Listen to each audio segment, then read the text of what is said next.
Hey everyone. In the era of lies and deception, telling the truth is now considered a radical act.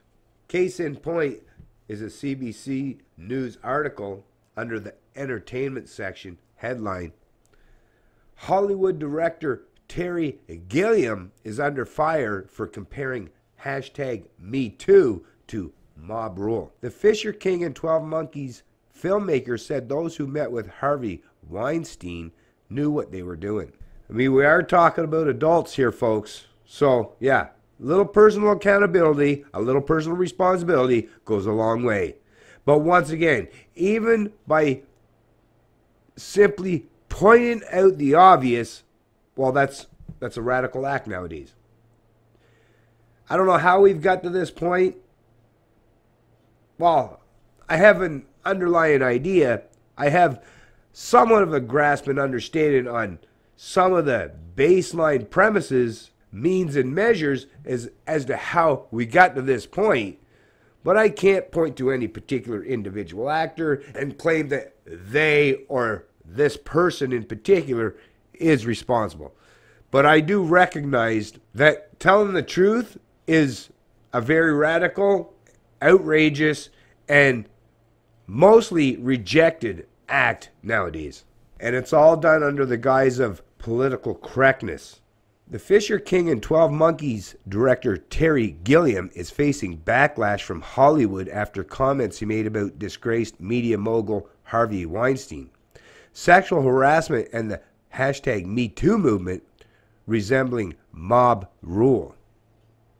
Speaking to Agence France Presse on Friday, the former Monty Python member called Weinstein a monster who made so many enemies but also opened professional doors for his victims. I think some people did very well out of meeting with Harvey and others didn't, he told the Paris-based media outlet. While in the city directing an opera, the ones who did knew what they were doing. These are adults. We are talking about adults with a lot of ambition. Harvey opened the door for a few people. A night with Harvey. That's the price you pay, he added. Some people paid the price, other people suffered from it. Gilliam, 77, said the mentality around #MeToo has got silly. He said he felt sorry for downsizing actor Matt Damon, who was heavily criticized for referring to a culture of outrage surrounding the movement. It's crazy how simplified things are becoming, said Gilliam. There is no intelligence anymore, and people seem to be frightened to say what they really think. He added, it's like when mob rule takes over. The mob is out there. They are carrying their torches, and they are going to burn down Frankenstein's castle. Gilliam's comments did not sit well with a number of Hollywood heavyweights, including the big sick producer Judd Apatow, who called them idiotic and dangerous. I read it. Terry Gilliam's comment about Harvey Weinstein are idiotic and dangerous. He wasn't in those rooms. He doesn't know how aggressive and violent and terrifying he was. Who is he to say it was some sort of offered deal? He should be ashamed of himself. So this Judd Apatow apparently doesn't believe in holding people personally responsible, personally accountable.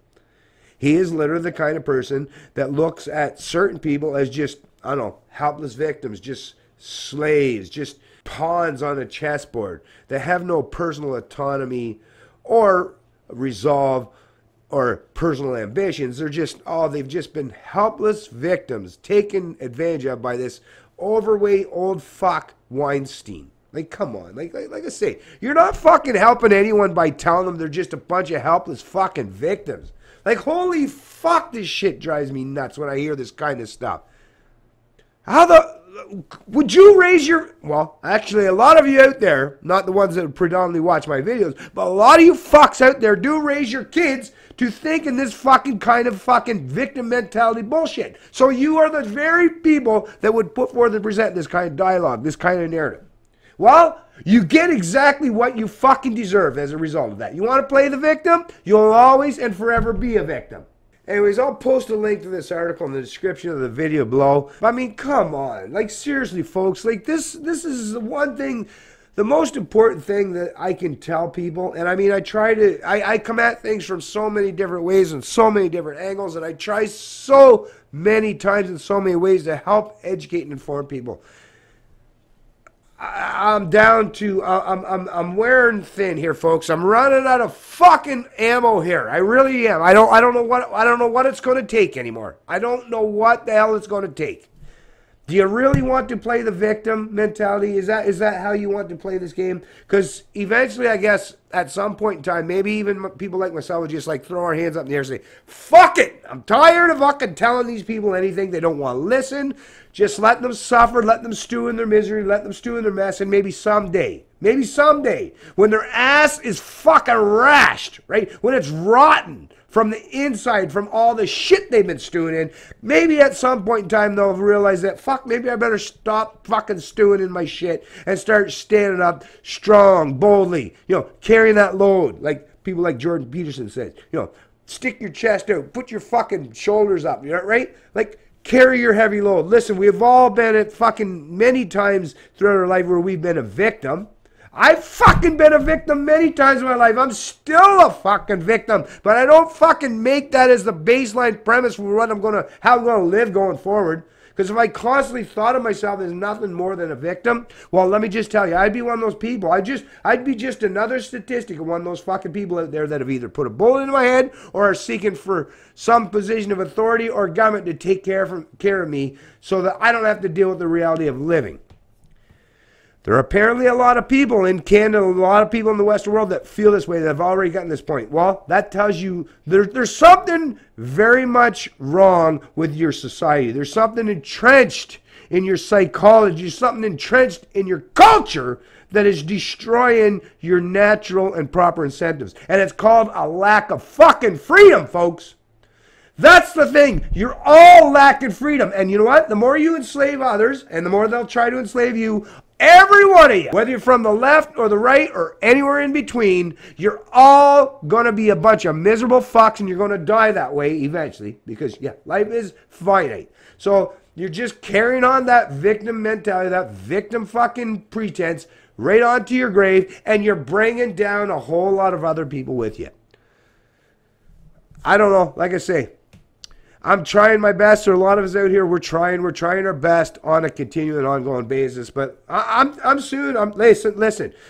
Especially, I see there's just not enough people that care. So maybe eventually you won't even have us, right? You can poke fun of people like myself that are trying to speak truth to reason. You can make us seem like we're outrageous in some fucking way for speaking truth and objective reason and logic and compassion and morality and ethics. And I guess since that's a terrible thing nowadays, listen, I don't know, maybe very soon. Maybe we will. Maybe I should. Well, what's the fucking point? What's the fuck? There's days like today, and I'm doing it in a video. Instead of doing it without the camera turned on, I'm just going to do it with the camera turned on right now. There are days where I think, why am I bothering? Why shouldn't I just be worrying about my own fucking life, my own personal life, my own personal situation, my own family? Why do I care?